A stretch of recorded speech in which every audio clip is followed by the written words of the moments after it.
कौशल्या और रघुवीर की एक बेटी थी सविता। सविता को बचपन में ही पोलियो मार गया था, जिससे वह एक पैर से अपाहिज थी। सब लोग उसे दया के दृष्टि से देखते थे और अपने माँ बाप की बहुत लाडली थी। उसकी आंखों में कभी आंसू नहीं आने देते थे। सविता अपाहिज जरूर थी, लेकिन सभी कामों में कुशल थी। स्कूल में भी वह सभी अध्यापकों की प्रिय थी। एक दिन कौशल्या बोली, कौशल्या सुनो जी, सविता की 11वीं पास हो गई है। हमारी बेटी दिव्यांग है, उसके लिए भी ऐसा ही लड़का ढूंढना पड़ेगा। लगता है उसकी शादी करने में बहुत मुश्किलें आएंगी, इसलिए अभी से लड़का ढूंढना शुरू कर दो। रघुवीर, हाँ कौशल्या, सही कहती हो। सविता इतनी सुंदर और शोरगुन सौपन्न है, लेकिन पैर की वजह से मेरी बेटी की जिंदगी खराब हो गई। सविता ने अपने माँ और बाबूजी की बात सुन ली। वह पास आकर बोली, सविता, बाबूजी, क्या मैं आप सब पर बोझ हूँ? मेरा पैर खराब है, इसका मतलब ये तो नहीं मैं किसी पर आश्रित रहूंगी। फिर कैसे हुई मेरी जिंदगी खराब? कौशल्या, मन छोटा मत कर बेटी, किसने कहा कि तू बोझ है? तू तो हमारी आंखों का तारा है। सविता, माँ, मैं पढ़ाई के साथ साथ कुछ करना भी चाहती हूँ, जिससे मैं खुद पर निर्भर रह सकूँ। इधर सविता की पढ़ाई पूरी हो गई, उधर रघुवीर सविता के लिए लड़का ढूंढने लगा। सविता के लिए परेश का रिश्ता आया। परेश रसायन फैक्ट्री में काम करता था। परेश अपनी माँ रामा और अपने पिताजी मुकेश के साथ सविता को देखने उसके घर आया। मुकेश, अरे बेटा, लड़की का तो पैर खराब है। परेश, पिताजी, अगर मैं दिव्यांग लड़की से शादी करूंगा तो मुझे किसी का जीवन संभालने का सौभाग्य मिलेगा।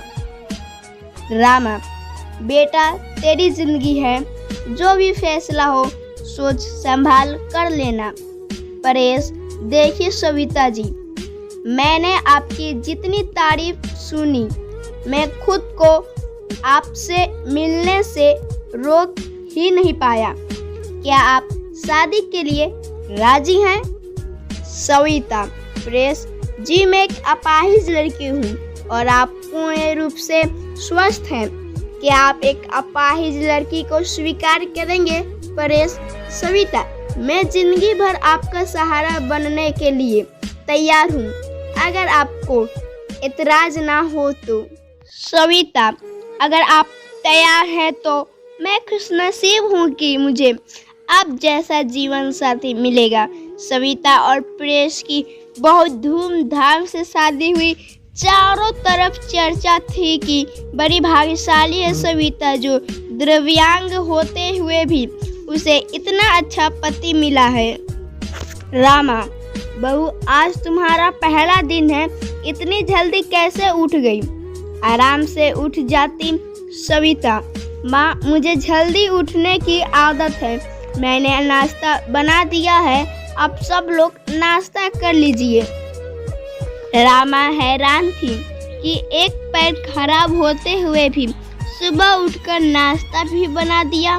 इसी तरह सविता ने थोड़े ही दिनों में सारी जिम्मेदारी अपने ऊपर ले ली। सविता से सभी बहुत खुश थे। रामा, परेश, तेरी बीवी लाखों में नहीं करोड़ों में एक है। मैं तो डरती थी कि कहीं ऐसा ना हो कि एक दिव्यांग लड़की से शादी करके कहीं मेरे बेटे की जिंदगी खराब ना हो जाए। परेश, माँ, मेरा फैसला कभी गलत नहीं हो सकता। आपसे एक बात कह रहा हूँ कि अगर मुझे कुछ हो जाए तो सविता को अपनी बेटी की तरह रखना। रामा, चल पागल, ऐसे नहीं बोलते, वे अभी भी मेरी बेटी ही है। और अगले ही दिन उनकी खुशियों को जैसे किसी की नज़र लग गई। परेश की फैक्ट्री में जहरीली गैस लीक हो जाने से कई लोग की मौत हो गई, जिनमें परेश भी शामिल था। जब ये खबर परेश के घर पहुंची तब घर में हाहाकार मच गया, लेकिन सविता तो जैसे पत्थर सी हो गई। वह खामोश थी, उसकी आंखों में आंसू नहीं थे। वह परेश को यूं ही फटी आंखों से देखती रही। कुछ औरतों ने उसे हिलाते हुए कहा, बहू रो ले, देख परेश को वह मर गया है। अगर रोएगी नहीं तो पागल हो जाएगी, तू विधवा हो गई है, विधवा। इस तरह की बातें सोचकर सविता फूट फूट कर रोने लगी। सविता रोते हुए बोली, उठो परेश, आंखें खोलो, मैं अकेले किसके सहारे जीऊंगी। अभी तो मैंने तुम्हारे साथ कुछ ही दिन गुजारे थे, फिर मुझे अकेला छोड़कर क्यों चले गए। परेश का अंतिम संस्कार हो गया और सविता के अरमानों का भी। रामा, अरे ये क्या बहू, सफेद साड़ी क्यों पहनी तुमने। सविता, माँ, सबने मुझे कहा कि मेरे जीवन के सब रंग परेश के साथ ही चले गए, अब मुझे सफेद साड़ी ही पहननी है।